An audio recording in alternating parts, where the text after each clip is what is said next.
नमस्कार, मैं आस्था झा आप सभी का स्वागत करती हूँ हेलो बिहार न्यूज़ पर। आइए नजर डालते हैं आज की सुर्खियों पर। कोरोना वायरस के एक दिन में 13,587 मामले, कुल संक्रमित 3,80,000 के पार। कोरोना वायरस के देश में एक दिन के भीतर 13,587 नए मामलों मिलने के बाद कुल संक्रमितों की संख्या 3,80,000 के पार पहुँच गई है। इसके अलावा अभी तक संक्रमण के चलते 12,573 लोग जान गंवा चुके हैं। स्वास्थ्य मंत्रालय के ताज़ा आंकड़ों के अनुसार देश में पिछले 24 घंटे में 336 लोगों की मौत हुई है। देश में अब कोरोना पॉजिटिव मामलों की संख्या 3,80,532 है, जिनमें 1,63,248 सक्रिय मामले हैं और 2,04,711 ठीक हो चुके हैं। बीते एक दिन में 1,76,959 लोगों की कोरोना जांच की गई है। चीन के साथ बढ़ते तनाव के बीच भारत ने चीन पर आर्थिक समेत सभी मोर्चों पर शिकंजा कसना शुरू कर दिया है। उपभोक्ता मामलों के मंत्री रामविलास पासवान ने कहा है कि चीन से सस्ते आयात रोकने के लिए सरकार जल्द सख्त नियम बनाने जा रही है। इस बीच देश भर के खुदरा कारोबारियों के संगठन ने चीनी उत्पादों को नहीं बेचने का फैसला लिया है। सूत्रों का कहना है कि सरकार 371 चीनी सामानों को रोकने की प्रक्रिया में तेजी ला सकती है। साथ ही देश के शेयर बाजार में चीनी कंपनियों के निवेश पर रोक लगा सकता है।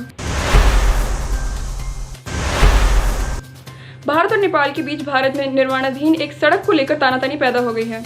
यह सड़क उत्तराखंड में धारचूला को लिपुलेख से जोड़ती है। इस सड़क के बन जाने से तीर्थ यात्रियों की कैलाश मानसरोवर की यात्रा सुगम हो जाएगी। नेपाल और भारत दोनों इस क्षेत्र को अपना मानते हैं। अभी हाल तक नेपाल ने इसे कभी अपना क्षेत्र होने का दावा नहीं किया, परंतु चीन के बहकाने पर नेपाल भड़क गया है और नेपाल के वर्तमान प्रधानमंत्री KP शर्मा ओली कह रहे हैं कि यह नेपाल का भूभाग है और भारत इस क्षेत्र में जो सड़क बना रहा है उसका नेपाल पुरजोर विरोध करेगा।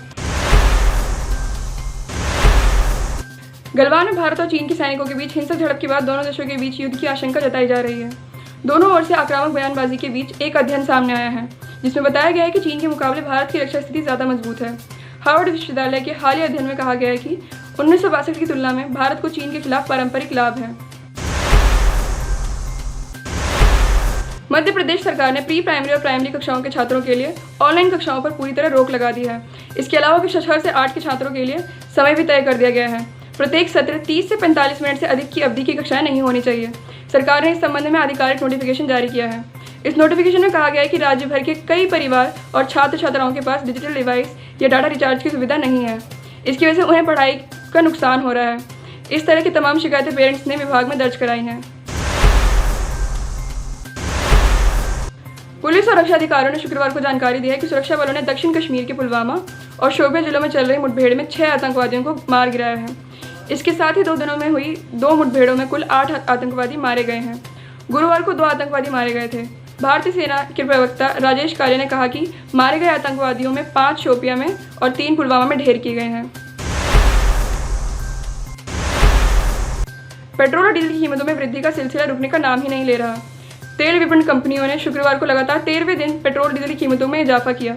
शुक्रवार को पेट्रोल की कीमत में 56 पैसे की वृद्धि की गई, जिसके बाद राजधानी दिल्ली में पेट्रोल की कीमत 78 रुपये 37 पैसे प्रति लीटर हो गई। वहीं डीजल की कीमतों में 63 पैसे की वृद्धि की गई। इसके बाद दिल्ली में 1 लीटर डीजल की कीमत 77 रुपये 6 पैसे हो गई है। पूर्वी लद्दाख में भारत और चीन के बीच 4 बिंदुओं पर गतिरोध जारी है। हालांकि दोनों देश गलवान सेक्टर में सैन्य कमांडर स्तर पर लगातार बातचीत कर रहे हैं।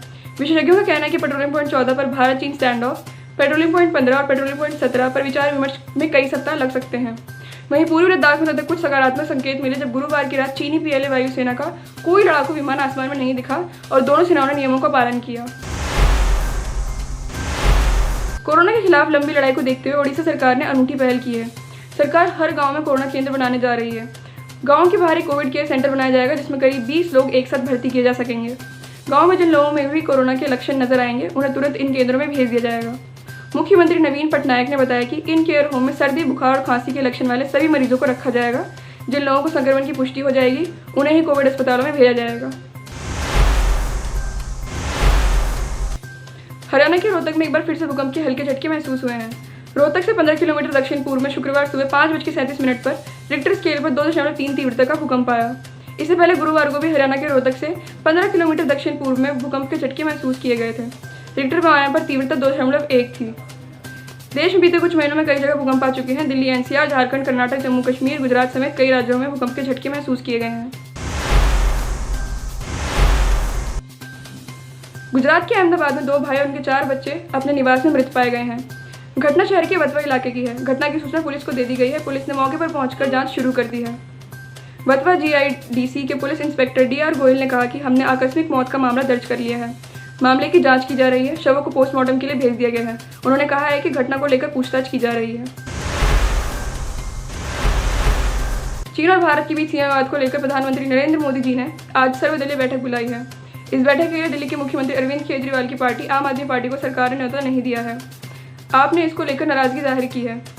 इस बैठक में भारत चीन के बीच सीमा विवाद पर चर्चा होगी। सूत्रों के मुताबिक जिन पार्टियों के 5 से ज़्यादा सांसद हैं, सिर्फ उन्हें ही इस बैठक में शामिल होने का निमंत्रण मिला है। प्रधानमंत्री नरेंद्र मोदी ने असम के तिनसुकिया जिले में गैस के कुएं में लगी आग की स्थिति की बृहस्पतिवार को समीक्षा की और भविष्य में ऐसी दुर्घटना न हो इसके लिए संस्थाओं की क्षमता बढ़ाने पर जोर दिया। समीक्षा बैठक के दौरान यह बताया गया कि ऑयल इंडिया लिमिटेड के बागजान 5 गैस के कुएं से हो रहे रिसाव को रोकने के लिए भारतीय और विदेशी विशेषज्ञों की सहायता से एक विस्तृत योजना बनाई गई है। भारत की संसद में काम करने की इच्छा रखने वाले युवा बेरोजगारों के लिए अच्छी खबर है। लोकसभा सचिवालय ने 7वें वेतन आयोग के पे मैट्रिक्स लेवल 7 पर कुल 47 रिक्तियों के लिए आवेदन आमंत्रित किए हैं। इन रिक्तियों के लिए जो भी उम्मीदवार आवेदन करना चाहते हैं वे लोकसभा की ऑफिशियल वेबसाइट लोकसभा.nic.in पर उपलब्ध कराए गए नोटिफिकेशन के साथ दिए गए एप्लीकेशन फॉर्म को पूरी तरह से भरकर और स्कैन करके दिए गए ईमेल आईडी पर मेल कर सकते हैं। आवेदन की अंतिम तिथि 27 जुलाई 2020 निर्धारित की गई है। दिल्ली के निजी अस्पतालों में कोरोना का इलाज कराने वाले लोगों के लिए केंद्र ने बड़ा फैसला लिया है। अब निजी अस्पताल इलाज के नाम पर मनमानी नहीं कर सकेंगे और कोरोना मरीजों से मनमानी फीस भी नहीं ऐड सकेंगे। केंद्र सरकार ने निजी अस्पतालों में हर तरह के इलाज के लिए फीस तय कर दी है। गृह मंत्री अमित शाह ने यह आदेश पारित कर दिया है। अब जल्द ही दिल्ली सरकार भी इसे अमल में लाएगी।